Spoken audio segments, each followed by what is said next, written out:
Avoid these top 10 mistakes during your home ownership process, or I threw a couple in here when you're buying a home as well to make your home ownership process better and to really maximize the value from your home. I'm Ryan from Bluecoast Realty, and today I'm going to go over some tips for home ownership to maximize the profit, the equity in your house, and also when buying a home, some stuff to look out for. So the number one tip I see is people that neglect regular maintenance on their home. And what I mean by that is doing regular HVAC maintenance. Like personally, I'll get my furnaces inspected twice a year. Once before winter, once right before summer, because you don't want it to break down at 2 in the morning in the middle of the winter, or also during a heat wave in the summer. And that's the biggest mistake I see there. Also, cleaning out your gutters, your downspouts, making sure they're directed away from your house, especially in rain season. And this is the most common problem really we're seeing when people get water in their basement, is just neglect of regular maintenance. And this is one for when buyers are buying a home, especially a first-time home buyer that doesn't know much about home ownership maybe. And that's sometimes skipping the home inspection.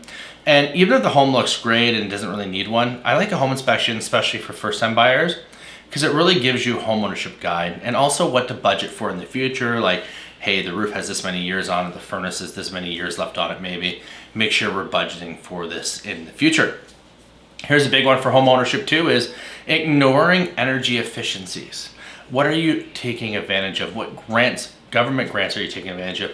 Are you upgrading light bulbs, stuff like that? That's a quick, easy thing to do really in your home. And it's a lot of times these days cheaper to buy the energy efficient products than the non-ones as well. Overlooking insurance coverage. You know, often I see people and they just have the same insurance for 20 years. Go back, look at it, get new quotes, look at, are you insured properly? Are you insured high enough? Especially over the last few years, the values of rate rose so much. And rebuild costs are, do you have enough insurance on your home in the event that there was a fire or flood, or you needed a bunch of work done or something catastrophic happened? That's a big one people miss out on as well. And forgetting to budget for home ownership costs. So this is something we're doing more and more now, especially with first-time home buyers. When we start to look at the home buying process, is not just looking at, hey, how much did I get it pre-approved from the bank, but what can I afford per month? Like looking at internet, looking at groceries, looking at cost of heat, hydro, gas, just the cost to run the home. It's two different things of what I'm pre-approved for and what's my actual budget to buy a home. I think that's very important as well. And not understanding the terms of your mortgage. I watch so many people get trapped on this. Couple things you want to watch for is what's the prepayment term? So how much can you prepay every year on principal?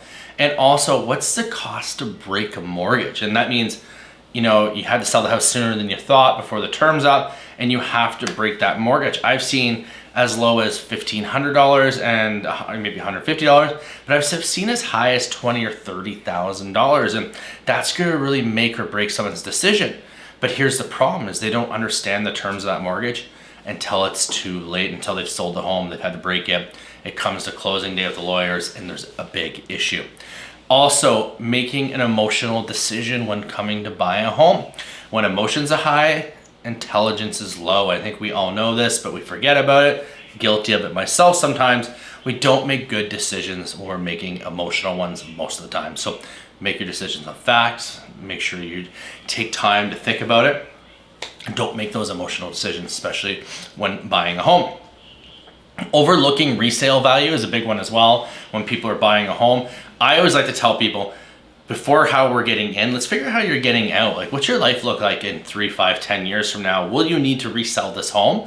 On average, people move every 7 to 10 years. So there's a good chance you will. So you want to look at the resale history of that home. You know, how often has it been for sale? How did it sell every time in previous markets, not just more rapid markets like we had the last few years. Also neglecting your curb appeal, that's number 9. And that's a big one as well. You don't need fancy landscaping, but if you just do something to keep it up on a regular basis, it's going to really affect that home value. And remember, that's your first impression when you go to resale as well. And then to really top all this off, it's really failing to plan for the future, long-term costs and upgrades for your house, like the roof, the furnace, the windows, the siding, maybe it's the deck on the back, the pool liner. Failing to really plan for those and budget for those in the future.